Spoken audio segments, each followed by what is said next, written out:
Dining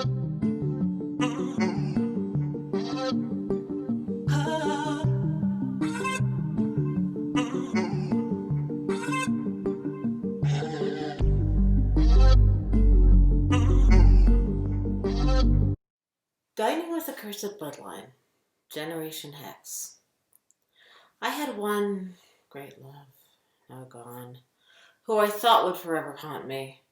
The intensity of my love for Jasper waxes almost to reach to eclipse, to allow me to compartmentalize, block out the pain that haunted me for so long, let go, heal.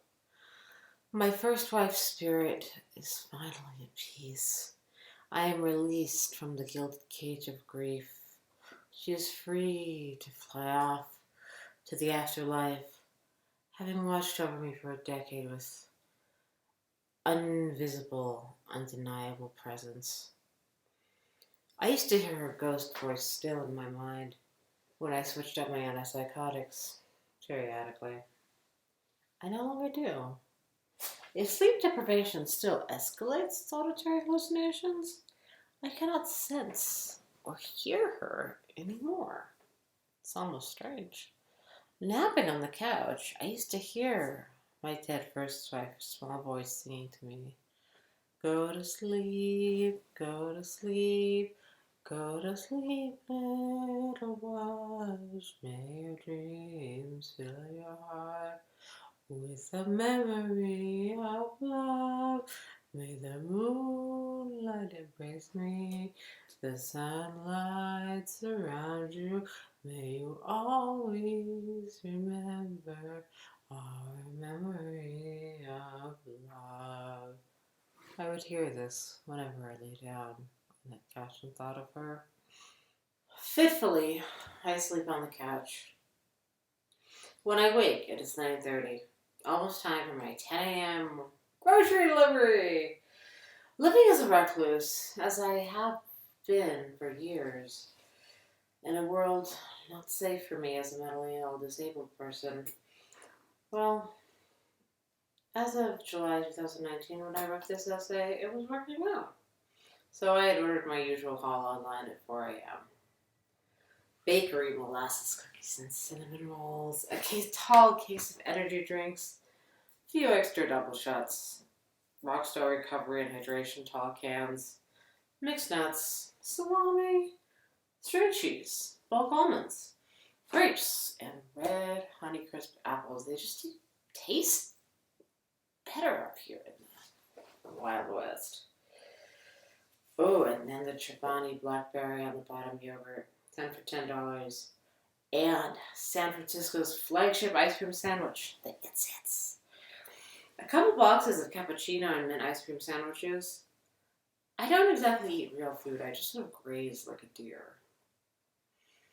Put some clothes on before you go out to the door, says the voice in my head.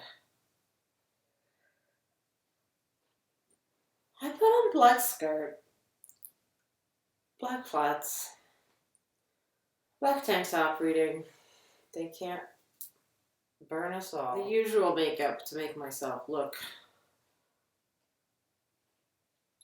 I guess, less tired. I'm always tired. But why dress up for groceries at all? I don't know, I just do. The grocery guy looks exactly like television's Earl Frost / Count Bellagio. Vegas con artist appearing on the Royals, my usual comfort soap opera. The resemblance is uncanny. So uncanny that once he's gone, I Google madly. Check Richard Brake, the actor who actually plays that character. Check his Wikipedia carefully to see if his side hustle is Reno Aurelius. Count Bellagio asks for an autograph, extends his phone. I sign for the groceries with my finger. At the pharmacy checkout, Jasper remarks, "That's a famous signature," as I sign for my various psych meds.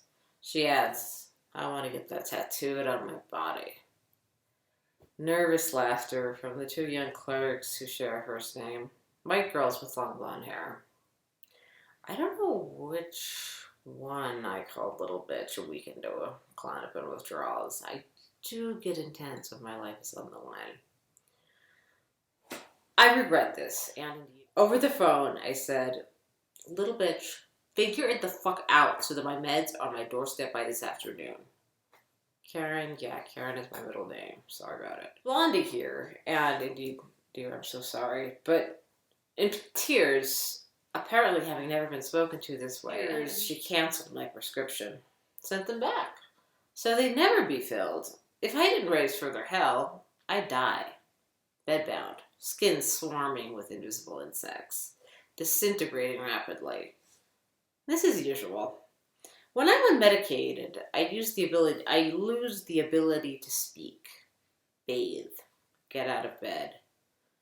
By this point, I've lost count of how many death-defying withdrawals I've endured since relocating from California to Nevada. Years are being taken off my life, visible in wrinkles. They're in there somewhere. And yeah, this is my natural hair color. So, I'm no cyborg of iron and leather as much as I may want to be. Bejeweled brown meat suit withering away. So used to staring down death. She's like a welcome angel. I don't switch pharmacies, nor will I name the one here, because I couldn't really expect different or better from anywhere in Nevada. Same shit, different toilet. I mean, they have an opioid epidemic. It's pretty serious. Just because I'm a patient doesn't mean I don't know that. So, it's tough. It's tough for them, and it's tough for me. But some days, especially the days when I am staring down death, it does seem like there's some sort of disabled genocide going on under this neo-Nazi regime.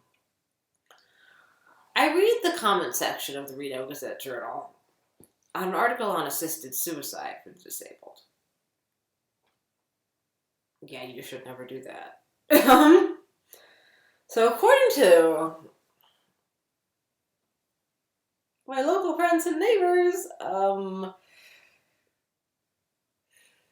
the disabled, such as I, who receive benefits, are a parasite on the taxpayer, who should be euthanized. Zombie corpse bride with death suspended like a guillotine blade above my neck. My life has no meaning or worth. None of the disabled are full humans to a normal, red-blooded, healthy American working family-oriented Renoites who have the decency to just die by their own rifle shot rather than live on drastically impaired like this. That's nice, dear. Nevertheless, I persist. Sorry about it. Internally, perhaps infernally, not really, but driven somehow to live as long as my 100-year-old abuelita. I stand against the chain link fence in the backyard, hold up the Tower Tarot card, dispatch the ghosts of my ancestors. Benigna Herrera, Rufina Castro, Maria Ocasio. I'm third generation, but they know the motherland. The matrilineal bloodline. Harpies do my bidding. However, and whatever my beef with them, your wife, Jasper, does not want me to die. She does not think I should lay down and wait for it instead of, as I sometimes want to do when I'm going through those. She wants to fix it. Butches are adorable. She feels like if she just talked to this little missy about her, my wife isn't quite right when she's off her medication, which, I mean, is true. Reasoned with her? I mean, I'm too off in outer space, conjuring Santa Muerta, whoever the hell else, now that my Mexican white passing privilege is on a shaky ground. So, Jasper heads down to the pharmacy that she'll not be named to straighten all of this out. She comes back and tells me how the clerk, sorry honey, cried fragile, blonde victim tears. And couldn't that mean crazy lady on the phone just be more polite? Just calm down? Just go die, you nasty, gross, disgusting thing? I mean, I'm speaking of myself. I mean, die quietly? Disappear? So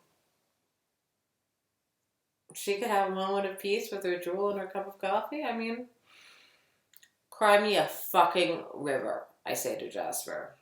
For my bed on the house on the hill. I'll go zero to Satan on a Nazi to stay alive. So yes, I did make that little bitch cry. And didn't feel a sprinkle of remorse in the chocolate decadence cupcakes Jasper brought me from the bakery. Let them eat cake. I licked rich chocolate frosting off the cupcake as I braced myself to go down there. With Jasper's bodyguard, interpreter, handler. I don't think I'm famous. I just live in a small town. But I do have to appear in person to pick up one of the medications I take. So off we go. Pharmacists number 1 and number 2 make snide jokes right to my face as if, yes, these are ears. They not only speak English, they also understand French and Latin, some Latin, so. But all of the jokes are, of course, duly noted.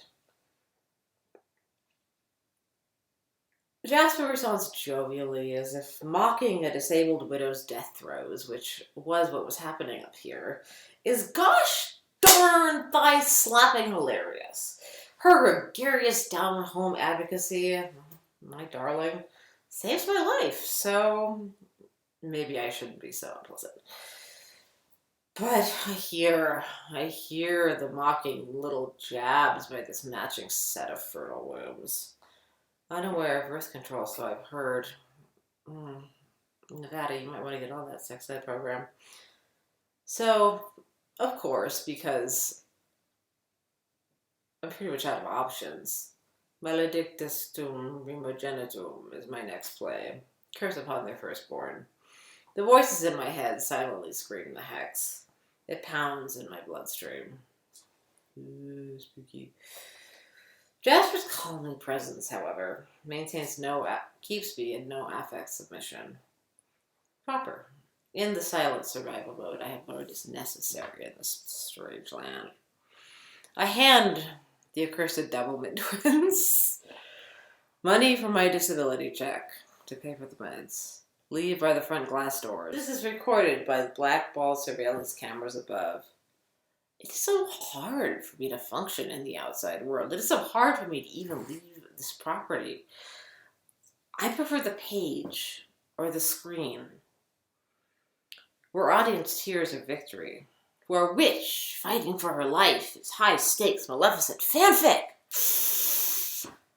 where Angelina Jolie's cheek implants look fabulous in the sequel, where my insistence on just staying alive is not up for debate.